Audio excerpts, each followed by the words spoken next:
का जड़ कर्म चेतन बंधकारु कर्म के अवसान का कह कर स्वरूप यथार्थ जग का जो किया उपकार है उसके लिए जिन वाणी माँ को वंदना शत बार है वंदना शत बार है वंदना शत बार है।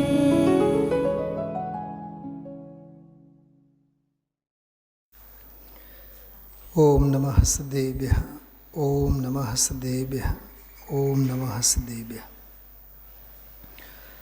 आत्म बने परमात्मा हो शांति सारे देश में है देश ना सर्वोदय महावीर के संदेश में महावीर के संदेश में।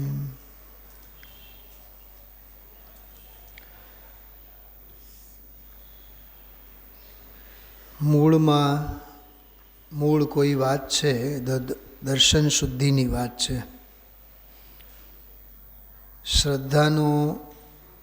શ્રદ્ધાને પોંખવો, શ્રદ્ધાની આરાધના, શ્રદ્ધેયની આરાધના, શ્રદ્ધા ચોખ્ખી થાય, દર્શન શુદ્ધિ થાય તો જ્ઞાન અને સ્વરૂપ રમણતારૂપ ચારિત્ર્યનો માર્ગ મોકળો થાય. એટલે જિનાગમનો કોઈ પણ ગ્રંથ, ગાથા, બોલ, ચિંતન, કોઈ પણ આચાર્ય મુનિ ભગવંતોના કોઈ પણ વચન માત્ર ને માત્ર સમ્યક્તો માટે છે, દર્શનની શુદ્ધિ માટે છે. આજે હમણાં ગુરુદેવશ્રી બિલકુલ છેલ્લી સેકન્ડોમાં જે વાક્ય બોલ્યા એમાં આ જ વાત કરી. મૂળમાં મૂળ તો સમ્યક દર્શનની વાત છે. બીજું ગમે તેટલું જાણપણું હોય, ક્રિયાકાંડ હોય, એ આ સ્વરૂપના અનુભવની સામે બધું અપ્રયોજનભૂત છે.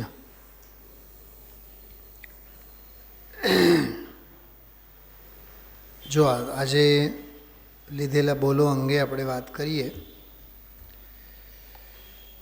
આજે વૈરાગ્ય પ્રેરક બહુ માર્મિક બોલ હતો. 357, 58, 59, 3 બોલોમાં પહેલો જે બોલ 357મો બોલ એ એકત્વ ભાવના સંબંધીનો બોલ છે. વૈરાગ્ય પ્રેરક ભાવનાઓમાં એ એકત્વ ભાવનાનો બોલ છે. અને સમયસારની વિષય વસ્તુની ભાષામાં કહીએ તો એકત્વ વિભક્ત ભગવાન આત્મા, એમાં એકત્વનો બોલ છે. વિભક્તમાં તો પરદ્રવ્ય ક્ષેત્ર કાળ ભાવ દ્રવ્ય ભાવનો કર્મ સંસાર શરીર ભોગ આ સર્વેથી જુદાઈ ભિન્નતાનો ભાવભાસન હોય. પણ એકત્વમાં તો અસ્થિનો ભાવભાસન, સ્વરૂપ સ્વભાવ ભાવની અસ્થિનો ભાવભાસન હોય. અથવા ગઈકાલની 355 નંબરના બોલમાં એક વાત આવી હતી કે નિષ્પૃહ એવો થઈ જા. એમાં નિષ્પૃહનો જે અર્થ હતો કે મારે મારો અસ્તિત્વ જ જોઈએ છે. ધ્યાન છે કે બધું ભૂસાઈ ગયું? નિષ્પૃહનો એ અસ્થિવાળો અર્થ છે. મારે મારો અસ્તિત્વ જ જોઈએ. કાલ રાત્રે આપણે વાત કરી હતી કે નિષ્પૃહ શબ્દ તો સ્પૃહા રહિત દશા, નાસ્તિ પરક એનો અર્થ છે. નિષ્પૃહનો અર્થ નાસ્તિપરક છે. જેમ નિર્ગ્રંથ શબ્દનો અર્થ છે ગ્રંથિ વિના, ગાંઠ વિના, રાગ દ્વેષ વિના. પણ એનો સકારાત્મક પક્ષ જુદો. એ જેમ નિર્વિકલ્પ શબ્દ છે, નિર્ગ્રંથ શબ્દ છે, નિર્દંડ શબ્દ છે, નિર્દ્વંદ્વ શબ્દ છે, નિર્માન, નિષ્ક્રોધ, કેટલા બધા શબ્દો આવે. નિયમસારમાં પણ આ બધા શબ્દો આવે. બધા શબ્દો નકારાત્મક છે, પણ એમાંથી હોવાપણાનો ભાવ નીકળે, કાઢે. ગુરુદેવશ્રી તો કાઢે જ છે, આપણે કાઢવો જોઈએ. લૌકિક ભાષામાં કહે કે શૂન્યતામાં સર્જન, શૂન્યતામાંથી સર્જન. હા, આપણને બાહુબળનો તો અભિમાન છે. અમારા બાપ દાદાએ તો પૈસા ઊંઘ્યા નહોતા, અમે અમારા બાહુબળે. એટલે અભિમાન જ્યાં લેવાનું હોય ને તો અમે કર્યું, અને કરીને મરી જાય, થાય નહીં, ત્યારે એમ કે એ તો થવા લાયક હતું એટલે થયું.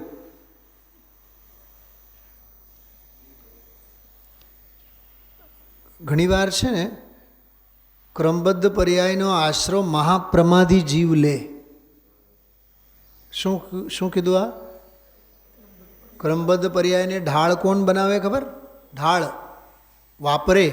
કોણ વાપરે? નહીં તો જે દ્રવ્યનું જે ક્ષેત્રે જે કાળે જે ભાવે થવાનું. જ્યારે પુરુષાર્થની વાત આવે ને, કરવો ન હોય આને પુરુષાર્થ, ત્યારે આગળ ધરે ક્રમબદ્ધ. અને જ્યારે અહમને સ્થાપવાનું હોય દામજીભાઈ, તો અમે કરીએ તો જ થાય. આટલા વર્ષોથી અમે કરતા આવ્યા છીએ, અમારા વગર કરનાર છે જ કોણ? ખ્યાલમાં આવે છે. પ્રમાદ પોષવો હોય ત્યારે ક્રમબદ્ધ આગળ ધરે, અને કર્તૃત્વનું પોષણ કરવો હોય એટલે અહમ બુદ્ધિ કરતા બુદ્ધિને સ્થાપે.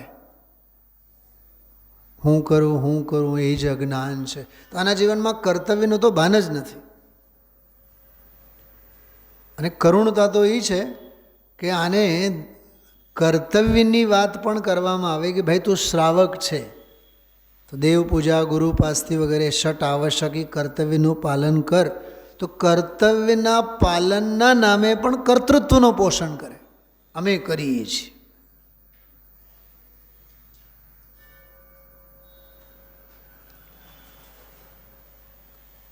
શું થાય બોલો? હવે એ અપાત્ર જીવને ગમે તે જાતનો ઉપદેશ આપો, સાપને દૂધ પાવો, ફેર શું પડવાનું? ઝેર જ ઓકસે. પાત્ર વિના વસ્તુ રહે જ નહીં. અપાત્ર જીવ ઝીલે જ નહીં, ઝીલી જ ન શકે. તોય આજે બહુ સ્ટ્રોંગ અને બહુ કડક વાત ગુરુદેવશ્રી કરી કે જે 6 આવશ્યક ક્રિયાઓ છે રાગના પરિણમન છે. ગુરુદેવશ્રી તો બહુ સરળ ભાષામાં બોલ્યા છે, રાગ ભાવ છે એમ. નિયમસાર વાંચો પરમ આવશ્યક અધિકાર, ત્યાં તો મુનિરાજના 6 આવશ્યકો, એ આવશ્યકોને તો કોલાહલ કીધું છે. અહીંયા તો આપણા ગ્રહસ્થોના જીવનમાં વિષય ભોગોના કોલાહલો થમતા નથી. અને દેવ પૂજા, ગુરુ પાસે સ્વાધ્યાય, સંયમ, તપ વગેરે સન્માર્ગના આવશ્યકો પડાતા નથી હજી. તો ઓલી ગુરુદેવશ્રીની વાત પછી કેવી રીતે એને સમજાય કે 6 આવશ્યક એ રાગ ભાવ છે અને એ કોલાહલ છે? ક્યાંથી એને મગજમાં બેસે? ધંધો અને વ્યાપાર એને બહારની વિષય ભોગોની પ્રવૃત્તિમાંથી જ નવરો ન થાય. એટલે કેટલું અપેક્ષા સમજવી કેટલી જરૂરી છે.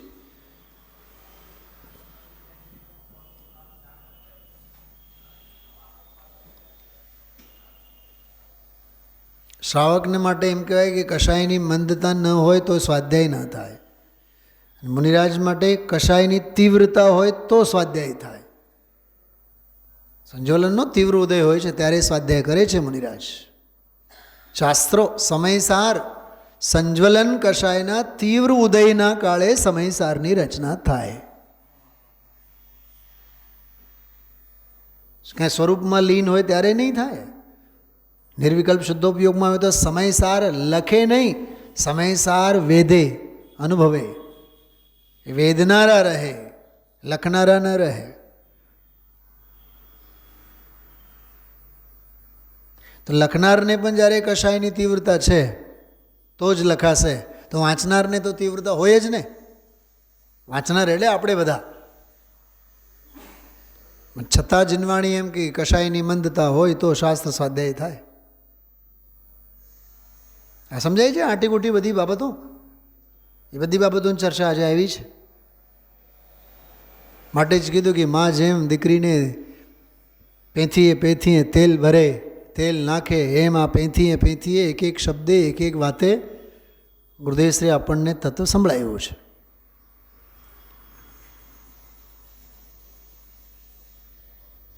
પણ અમારે તો તેલે નથી જોતો ને પેથી નથી જોતો, માથું જ નથી જોતું. અમારે તો માથું જ મુંડાવવું હોય તો એ માં પેથી એ તેલ નાખે તો ક્યાં નાખે? અહીંયા તો ટકો જ હારો અમારા હાટું તો છે કે નહીં? ગજબની વાત. હા, દીકરી વાળને ચોટલીને ઠેકાણે રાખે તો માં પેથીએ પેથીએ તેલ નાખે ને. વાળ જ ન હોય તો ક્યાં નાખે? ખાખ.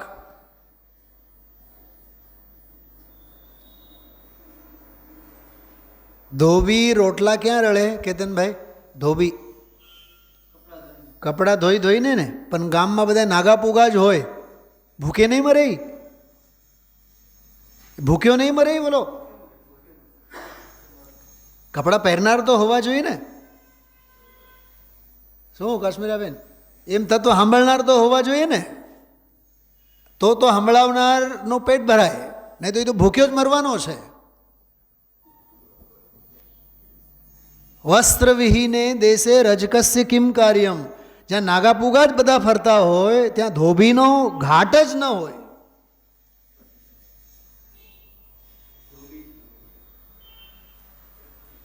ધોબી હોય તો ઘાટ હોય, બાકી તો શું હોય? વાત સમજવા જેવી છે. આ તેલ અને ઓલી પેથીની વાત આવી, મને આ બધા વિચારો આવ્યા. ગળથુંથી પાતી હોય ને માં, પણ કમનસીબ બાળક મોઢામાં ભરી રાખે, માં હાથ હટાવે તો મોઢામાંથી ઓકે. માં તો એને પાવીને પોષણ આપે છે, અને ઓલો કમનસીબ બાળક એવો છે કે મોઢામાં આવેલ એ ઘૂંટડું એ ઓકી નાખે. પંચમકાળના અભાગિયા જીવોના આવા ઘાટ છે.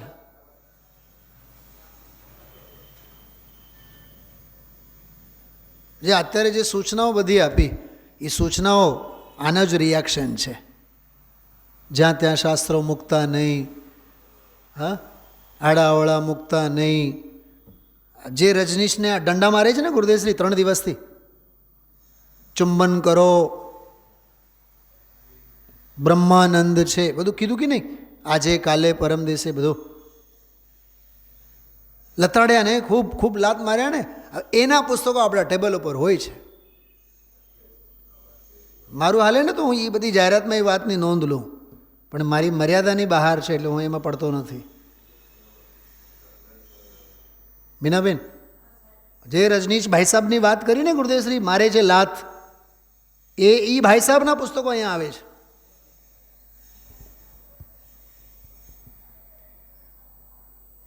એટલું અહીંયા આજે હતો નહીં હું, નહીં તો હું ઊભો થઈને બોલ્યો હોત.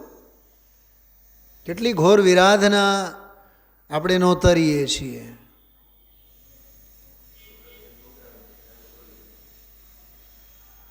હોંશે હોંશે ઘણી બધી બાબતો છે. કીધું વ્યક્તિગત ઓર્ડર આપો માં, ને બોલાવો માં, ને સંસ્થા વતી બોલાવો, એમ જ હોય ને. માં જીનવાણીની સેવા આ બધું બહુ વ્યવસ્થિત. તમે માનશો આજે આ સમ્યક દર્શન વિધાન જે ચોપાનિયા તમારી પાસે હતા, 7 વર્ષ પહેલાં મેં વિધાન લીધેલું, ત્યારના 60 ઝેરોક્સ કરાવેલા, 40 ઝેરોક્સ મેં બરાબર મારી પાસે બોક્સમાં મારી હારે સામે ઘર વખરીની જેમ મેં સાચવી રાખ્યા છે.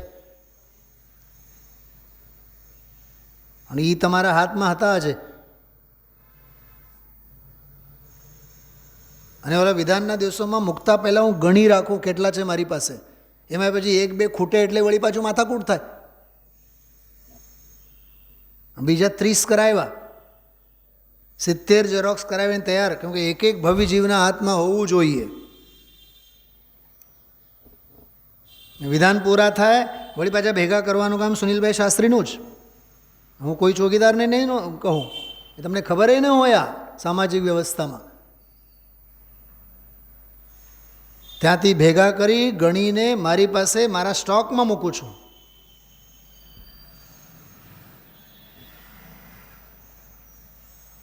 વ્યવસ્થાનો કામ છે ને એ તો મંદિરનો.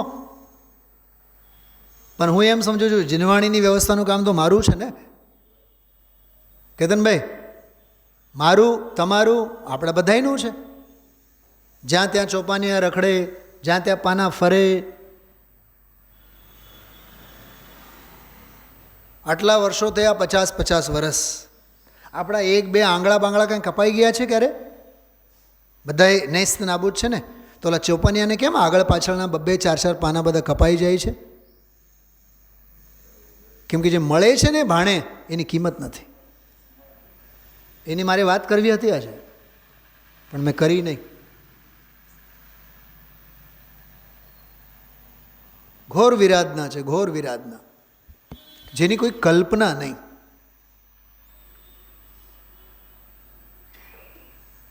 એટલે આજે વૈરાગ્યનો બોલ આવ્યો. આજે જે બોલ આવ્યો એ આખો વૈરાગ્યનો બોલ છે. પહેલો બોલ, એકલો જ જીવાનો, એકલો જ મરવાનો, એક જ તો ભાવનાની બધી વાત. કોઈ સાથ આવવાનો નથી, છતે સાથ આપવાના નથી અને ભેગા સાથે આવવાના નથી. ભાઈ શું કીધું? આ છતે સાથ આપવાના નથી અને ભેગા આવવાના નથી કોઈ. એકાકી હતો, એકાકી છો અને એકાકી જ રહેવાનું છે. કેમ કે સિદ્ધાંત એકત્વનો છે. વસ્તુ સ્વભાવમાં જ એકપણું છે. બહુ માર્મિક બોલ છે, બહુ અદ્ભુત બોલ છે. ખૂબ અંદરથી આમ આપણે હલી જઈએ એવો બોલ. 357 નંબરનો બોલ. આ સંસારમાં જીવ એકલો જન્મે છે, એકલો મરે છે, એકલો પરિભ્રમણ કરે છે. થોડીક એક બહુ માર્મિક વાત સાંભળો. જન્મે છે, મરે છે અને પરિભ્રમણ કરે છે, કલંકની વાત છે. પરિભ્રમણ રહિત, જન્મ રહિત, અજન્મા, મરણ રહિત, જરા મરણ રહિત સ્વભાવ એવો છે. તો એ પર્યાય તો જન્મે છે, મરે છે, પરિભ્રમણ કરે છે, કલંકની વાત છે. એ કલંક છે. ઉદયજન્ય સ્થિતિ, કર્મોદયજન્ય સ્થિતિ, ભાવ કર્મની વિભાવની પરાકાષ્ઠા છે. ખબર નહીં ગુરુદેવશ્રીને કેટલી વાત અંદરમાં એ એટલી બધી આમ ઉછળતી હતી. અનંતવાર આ જીવે ગ્રહિત મિથ્યાત્વનો પોષણ કર્યો હોય, ગ્રહિત મિથ્યાત્વ સેવ્યો હોય, અરે અગ્રહિત સેવ્યો હોય, તો છે તો એવો ને એવો. સોનું ખદાનમાં કરોડો વર્ષો સુધી પડેલ હોય તો એ સોનું તો સોનું જ છે. એક બહુ સરસ વાત કરી, મજા આવી આમ સાંભળીને. નીતિ શતકમાં આવે છે, ખીલેલો ફૂલ હોય, કોઈ ફોરમ લે, સુગંધ માણે કે ન માણે, એને શું ફેર પડવાનો છે? એમ વિદ્વાન છે, એને સાંભળો કે નહીં સાંભળો, એને શું ફેર પડવાનો છે? ગુરુદેવના પ્રવચનો છે, એને સાંભળો કે નહીં સાંભળો, ગુરુદેવને શું ફેર પડવાનો છે? મોર જંગલમાં નાચે, એના નર્તનને તમે જુઓ ન જુઓ, એને શું ફેર પડવાનો છે? ઘટાદાર વાદળો એની મસ્તીએ વરસે, એને શું ફેર પડવાનો છે કે તમે છત્રી લઈને ફરો કે રેનકોટ લઈને ફરો કે માણો કે નહીં માણો? એને ખબર છે કે નાના નાના બાળકો છે કે આવો રે આવો ઢેબરિયો વરસાદ, એ પાઠશાળાના બાળકો ગાશે.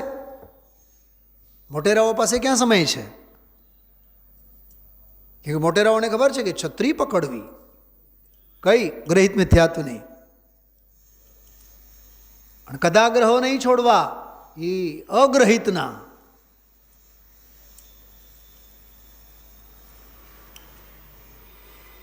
ભૂમિપુત્ર બનો. વરસાદને વાલા તો ખેડૂત છે. ચોધાર વરસાદ માથે પડતું હોય, પગમાં પગરખા ન હોય, કીચડ કાદવમાં બીજની વાવણી કરે, લણવાનું કામ કરે, અનાજ ઉગાડવાનું કામ કરે, અનાજ ભેગું કરવાનું કામ કરે. સૂટ બૂટ પેન્ટ પહેરીને અંગ્રેજ થવાની જરૂર નથી. સાહેબગીરી કોઈ કામની નથી. તો જન્મ, મરણ અને પરિભ્રમણ ત્રણેય કલંકની વાત છે. ઉદયાધીન સ્થિતિ છે. એટલો હોવા છતાં પણ સ્વભાવ તો એવો ને એવો છે, એકલો મુક્ત થાય છે. જો સંસારમાં એ રખડે એકલો, સંસારમાંથી મુક્ત થાય એ એકલો. બોલમાં જો કેતનભાઈ, ઓમાં તેને કોઈનો સાથ નથી. કેમ એમ સાથ નથી? કેમ કે વસ્તુ સ્વભાવમાં જ નથી કોઈનો સાથ આપે. માત્ર ભ્રમણાથી તે બીજાની ઓથને આશ્રય માને છે નહીં. આશરો અને ઓથ કોઈનો છે નહીં, એ તો માને છે. આમ 14 બ્રહ્માંડમાં એકલા ભમતા જીવે એટલા મરણ કર્યા છે કે તેના મરણના દુઃખે તેની માતાની આંખમાંથી જે આંસુ વહ્યા તેનાથી સમુદ્રો ભરાય. આ બધું ભાવ પાહોડ, આ બધું છે. આ બધા જે 3-4 વાક્યો આવ્યા ને, બધા ભાવ પાહોડમાં છે, અષ્ટપાહોડમાં. એટલા કમંડળો ભેગા કર્યા. જેમાંનું પાણી ભેગું કરવામાં આવે તો સમુદ્રોય ભરાય. કમંડળ એટલા, પીંછી એટલા ભેગા કર્યા કે સુમેરુ પર્વત પણ નાનો પડી જાય. એટલી માતાઓને રોડાવ્યા, એ આંસુ ભેગા કરીએ તો આખું મધ્યલોક ડૂબી જાય. એ બધું ભાવ પાહોડમાં છે. પણ એક વાત સમજાય છે મને તો, વેદના તો સંવેદનશીલ ને હોય, પથ્થર દિલને કોઈ વેદના ન હોય.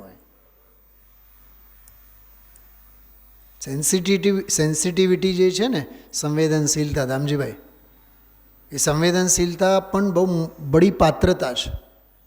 એ સંવેદનશીલતા તો વિષ્ણુકુમારને હતી, માટે મુનિપણું છોડીને 700 મુનિઓના ઉપસર્ગને દૂર કરવા ગયા. અને આપણા હાલ કેવા? ભલે ને બાજે આપણે હું લેવું દેવું છે. 2 સાધર્મીઓ વચ્ચે જામી હોય તો આપણે છૂટા પાડવાનું જોતા નથી. આપણે આપણામાં જ્ઞાતા દ્રષ્ટા ભાવનો અવતાર થાય છે. આપણે ક્યાંય પડતા નથી. અને પથ્થર દિલ મુમુક્ષુ કહેવાય. સંવેદનશીલતા નથી એનામાં, સાધર્મી વાત્સલ્ય નથી એનામાં.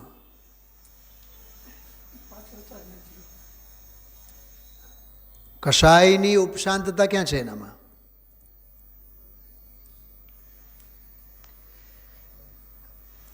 આમ 14 બ્રહ્માંડમાં એકલા ભમતા જીવે એટલા મરણ કર્યા છે કે તેના મરણના દુઃખે તેની માતાની આંખમાંથી જે આંસુ આવ્યા તેનાથી સમુદ્રો ભરાય. જો સમુદ્રો ભરાય, બહુવચન શબ્દ છે.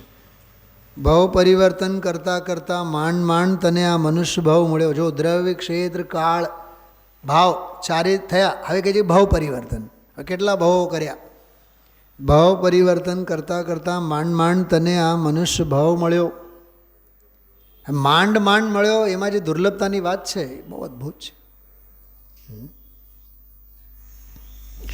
અનંતકાળ નિગોદનું, એમાંથી પ્રત્યેક વનસ્પતિકાય, પૃથ્વીકાય, જલકાય, અગ્નિકાય અને વાયુકાય, આ 4 સ્થાવર અને વનસ્પતિકાયિકવાળો, પ્રત્યેકવાળો, એમાં અનંતકાળ જાય. નિગોદ એટલે સાધારણ વનસ્પતિ, એમાં તો અનંતકાળ ગયો. પછી એકેન્દ્રીને એકેન્દ્રીમાં બીજા અનંતકાળ ગયો.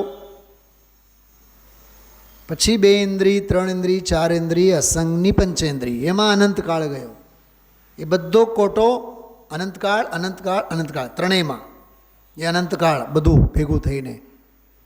પછી સંઘની પંચેન્દ્રિય પશુમાં પણ અસંખ્યાતા કાળ ગયો. પછી ક્યાંક મનુષ્ય ગતિ,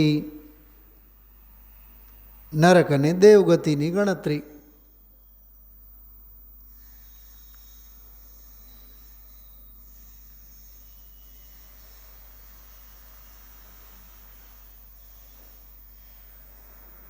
$640, 760, 640 જે છે એ નરક ગતિની સ્થિતિમાં, બાકી વધારેમાં વધારે તો દેવગતિમાં. એટલે આ જીવ પુણ્ય ઝાઝો કરે છે, દેવગતિમાં પુણ્યને લીધે તો જાય. 1260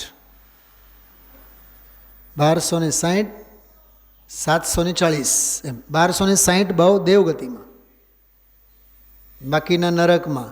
એમાં તિર્યંચની ગણતરી તો છે જ નહીં. મનુષ્યનો તો ક્યાંય એનો વારો નહીં આવે.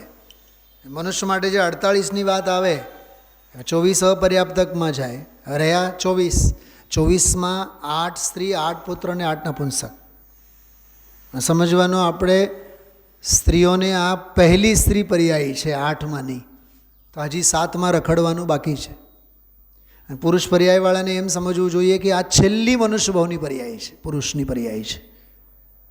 બોલો હવે કેટલું સચેત અને સાવચેત થવાની જરૂર છે. આ કથા નથી, આ હકીકતની વાત કરું છું. એટલે જ આમાં જો ગુરુદેવસે કેટલું બોલ્યા સરસ, વીજળીના ઝબકારે મોતી પરોવી લેવા જો. પાનબાઈને યાદ કર્યા? ખબર છે કોની રચના છે? વીજળીના ઝબકારે, યા વીજળીના ઝબકારે. અચ્છા, જો મોતી એવડી કિંમતી, વીજળીનો ઝબકારો કેટલી વાર? ઈગા રાહ જોશે કે તારો મોતીડો પરોવાયેલો કે નહીં હજી. અરે તો આવી અને ગઈ. પુરંદરી ચાપ છે એ તો. પુરંદર એટલે ઇન્દ્ર, પુરંદરી ચાપ છે એવો એ અનંગ રંગ છે. જોવાની તારી જોતામાં કરમાઈ જાય. વીજળીના ઝબકારે મોતી પરોવી લેવા જેવું છે આ મનુષ્ય ભાવ અને ઉત્તમ સંયોગો. આ જો દેવગુરુ ધર્મ વગેરેનો સંયોગ, ઉત્તમ સંયોગો વીજળીના ઝબકારાની જેમ અલ્પકાળમાં ચાલ્યા જશે. તું ભલે ને ઊભો રહીશ પણ ઓલા તો ચાલ્યા જશે. સંયોગો તો બધા રજકણ સારા રખડશે. શું કીધું? સારા રખડશે. દેહના રજકણ તો તારા રખડવાના જ, પણ જે પુણ્યના સંયોગોના જે બધા રજકણો ભેગા થયા છે એ રજકણ તારા સારા બધા રખડશે. વિચારો, માટે જેમ તું એકલો જ દુઃખી થઈ રહ્યો છે તેમ એકલો જ સુખના પંથે જા, એકલો જ મુક્તિને પ્રાપ્ત કરી લે. આમાં વૈરાગ્યના ચાબકા બહુ માર્યા છે ગુરુદેવશ્રી આજે. નવરો થાય નહીં, સાંભળે નહીં. ગુણોની અનંતતા કેટલી સરસ સમજાવી. અનંતને અનંતવાર, અનંતને અનંતવાર, અનંતને અનંતવાર અનંત ગુણા કરો તોય ગુણો ક્યાંય ઘટે નહીં. એવો એ સ્વભાવ અનંતવાર ગ્રહિત અગ્રહિત વિભાવનો સેવન કર્યો તો એ સ્વભાવ તો જેવો ને તેવો છે. બહુ સરસ વાત કરી છે. બહુ અસ્થિની મસ્તી આ બોલમાં ગુરુદેવશ્રી લીધી છે. પછી ગુરુદેવશ્રી પ્રત્યે વિનયવાળો બોલાયો. ગુરુદેવ માર્ગ ઘણો જ સ્પષ્ટ બતાવી રહ્યા છે. હૈયાત છે ને ત્યારે બતાવી રહ્યા છે એમ. આચાર્ય ભગવંતોએ મુક્તિનો માર્ગ પ્રકાશો છે. ગુરુદેવ તો સ્પષ્ટ કરે છે, પેથીએ તેલ નાખે તેમ ઝીણવટથી ચોખ્ખું કરીને બધું સમજાવે. આ એક વાત હું તમને કહું, સાંભળજો, બહુ કડક વાત છે. પણ આ પંચમકાળમાં જીવોને પેથીએ વાત ગમે નહીં.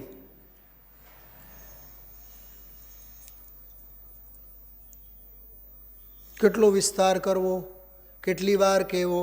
અરે પણ ભાવનાનો વિષય હોય તો રિપીટેશન હોય એમાં.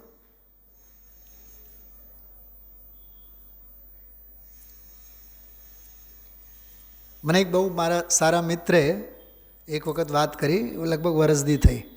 મને કહે કે પંડિતજી, કેટલાક બહેનો એમ કહે છે કે અમને તો બધું જ ખબર છે, તો શું એમાં અર્થ કરવાનો પૂજન વિધાનમાં? મેં કીધું ગગડી નાખીએ આપણે. આ વખતની વાત નહીં, હું 6-1 મહિના પહેલાંની વાત કરું છું. આ દશા છે. તો વિદ્વાન ભાણે પીરસે છે તો એ માણવું નથી.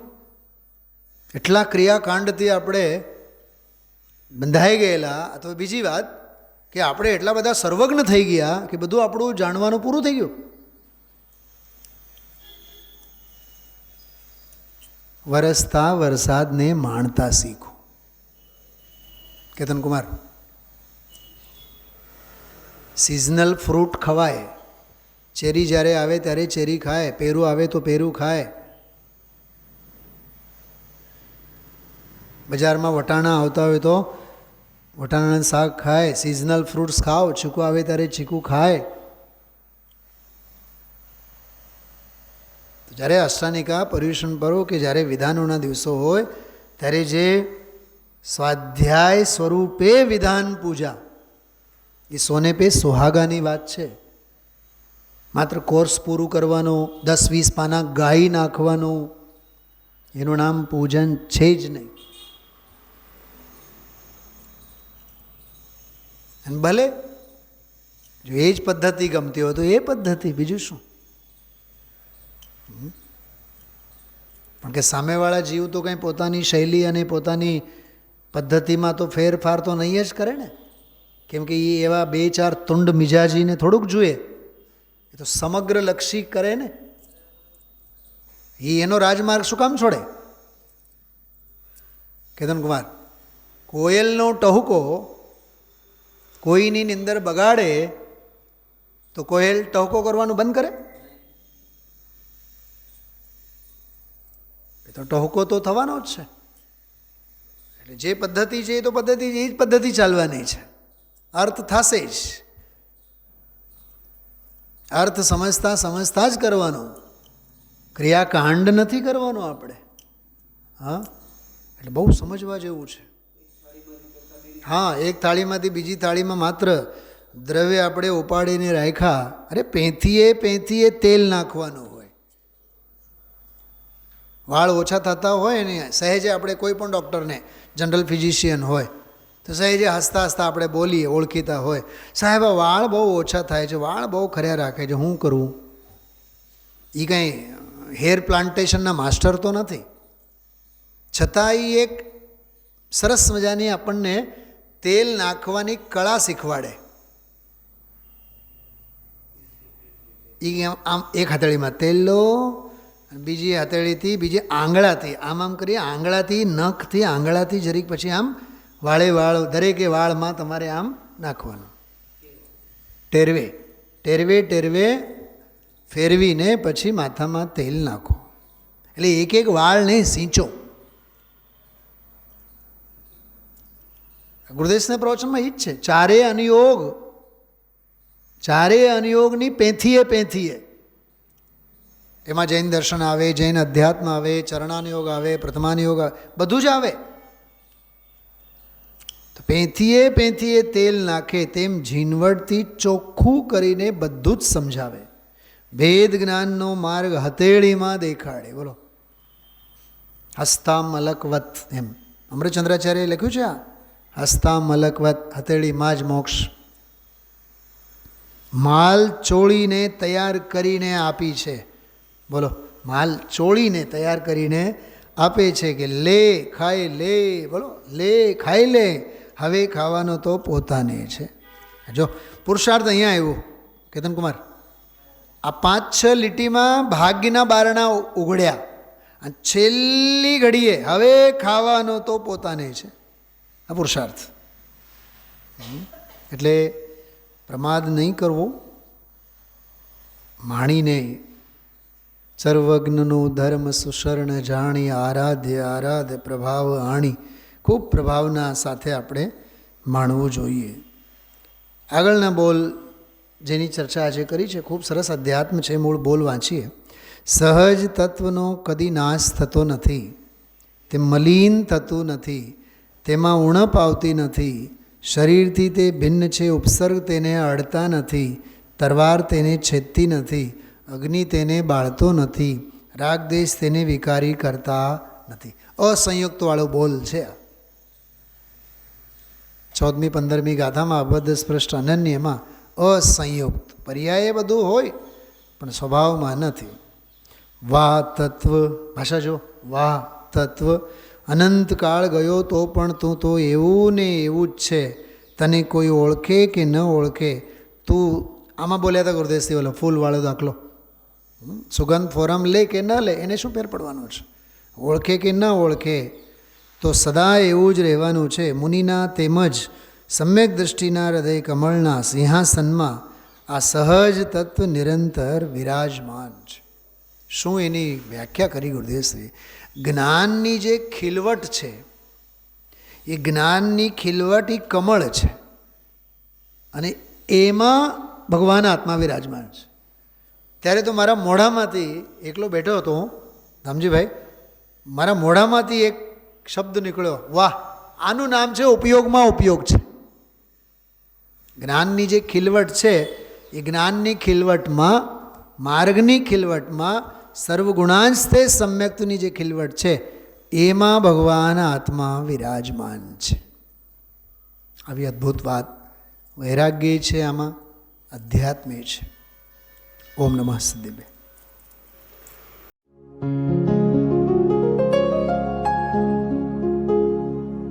निज निधि निज में बताए यह अनंत उपकार है, उसके लिए जिन वाणी माँ को वंदना शत बार है, वंदना शत बार है, वंदना शत बार है.